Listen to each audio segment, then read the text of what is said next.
सामने देख। चल खिला दीजिए, भगवान जी को भोग भी लगाना है।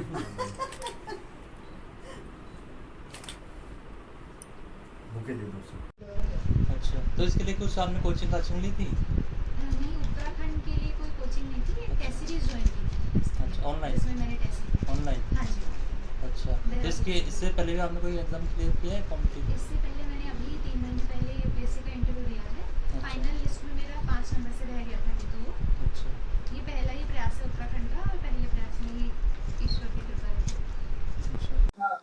महसूस तो ये क्षण एकदम ऐतिहासिक है कि इस इतना सपना तो ये था हमारा कि कुछ बड़ा करना है, किंतु ये नहीं सोचा था कि जिस तहसील में टिफिन बांटने जाते थे, अब उसी तहसील में ईश्वर हमें बिठाने का अवसर प्राप्त करवाएंगे। और मेरे लिए, सभी के लिए संदेश मेरा यही रहेगा कि मेहनत करिए, सफलता जरूर मिलती है। मेहनत कभी भी व्यर्थ नहीं जाती। ईश्वर आपकी मंशा देखते हैं, तो मेहनत करते रहिए, एक ना एक दिन किस्मत चमकती है। किस प्रकार से आपने जो है स्ट्रगल किया है, क्योंकि जैसे 2003 में फादर नहीं थे, उसके बाद मम्मी ने किस प्रकार स्ट्रगल किया और किस प्रकार से आपको इस मेहनत करके जो है इस मुकाम पे पहुंचाया, थोड़ा वो बताइए। जी, स्ट्रगल तो अथाह रहा है, सभी के जीवन में होता है, किंतु परिस्थितियां अलग अलग रहती हैं। तो स्ट्रगल कुछ इस तरह से था कि वर्ष 2003 में जब मेरी आयु मात्र 1.5 वर्ष की थी, तो पिताजी का देहांत हो गया था। उसके पश्चात, क्योंकि हम 2 लड़कियां हैं, तो कोई खास परिवार से सपोर्ट नहीं मिला।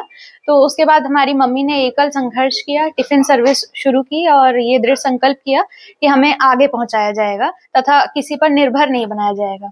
और वहां से ये संघर्ष शुरू हुआ। फिर उसके बाद स्कूल कॉलेज के साथ साथ हमने टिफिन बंटवाए। मम्मी टिफिन बनाती थी, मैं और मेरी दीदी डिलीवरी भी करते थे टिफिन की। बहुत काम किया। उसके बाद कॉलेज से आकर ट्यूशंस पढ़ाए जाते थे, मैं और दीदी दोनों पढ़ाते थे। उसके बाद रात को जो समय मिलता था उसमें हमने अपनी तैयारी भी जारी रखी, ताकि एक मेहनत का जो एकमात्र शिक्षा ही ऐसा हमारे पास एक जरिया थी जिससे हम सारे जीवन को बदल सकते थे। तो शिक्षा पे ध्यान रखा। उसके पश्चात जब दीदी का सिलेक्शन हो गया वर्ष 2021 में, तो मुझे ब्रेक दिया गया कि अब मैं पूर्णतः पढ़ाई करूं डेडिकेटेड रूप से। और फिर 2024 में ये रिजल्ट जो हमारा पेपर था, इसमें मैंने पढ़ाई करके, प्रीलिम्स हमारा 24 में था, मेंस 25 में था और इंटरव्यू 26 में था। अब जिसका रिजल्ट हम सभी के सामने है। किसको श्रेय देना चाहेंगे अपनी सफलता का?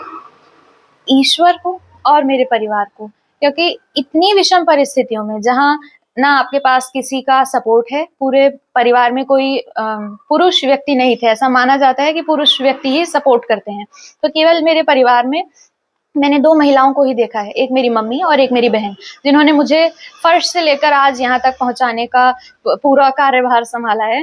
तो मुझे इनको पूरे रूप से इन्हें श्रेय जाता है।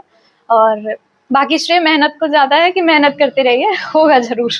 आप आगे जो जन सेवा किस प्रकार से करेंगे, क्योंकि आपने जिस प्रकार से बताया टिफिन देने जाती थी, तो आपको लगता था कि जो उस मुकाम पे आप उस तक पहुंच के क्या करेंगे आप समाज के लिए, ऐसा कि जो और आपकी कीर्ति बिखर जाए। जी, समाज के लिए मैं इसलिए नहीं क्योंकि मेरी कीर्ति बिखरे, बल्कि इसलिए क्योंकि समाज को आवश्यकता है कि मैंने वो चीजें फेस करी हैं। हर एक चीज, कॉलेज में मैंने गवर्नमेंट कॉलेज से पढ़ाई करी है।